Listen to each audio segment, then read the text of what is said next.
ജീവിതത്തിലെ നമ്മൾ ഒറ്റയ്ക്കാവില്ല എന്നുള്ള ചിന്തയോടെ ആയിരിക്കും നമ്മൾ മിക്കവരും തന്നെ ജീവിക്കുന്നത് അല്ലേ?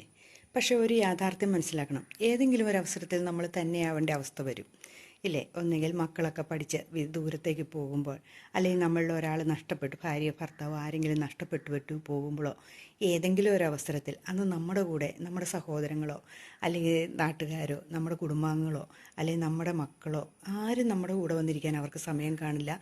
അങ്ങനെ ആഗ്രഹിക്കുന്നത് തന്നെ തെറ്റാണ്. അവർക്കും ജീവിതം കെട്ടിപ്പടുക്കണ്ടേ?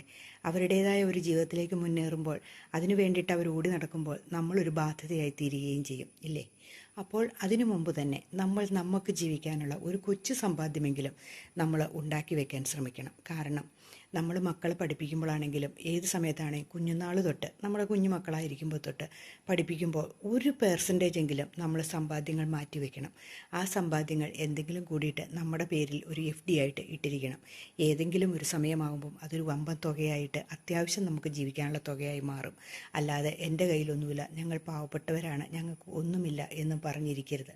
കാരണം നമ്മൾ ഒരു ബാധ്യതയാകുന്നത് അവർക്ക് ബുദ്ധിമുട്ടായി വരുന്നത് പൈസയില്ലാതെ വരുന്ന അവസരങ്ങളിലാണ്. അപ്പോൾ പൈസ ഉണ്ടാക്കി കുറച്ചെങ്കിലും നമുക്ക് സമ്പാദിക്കാൻ പറ്റണം.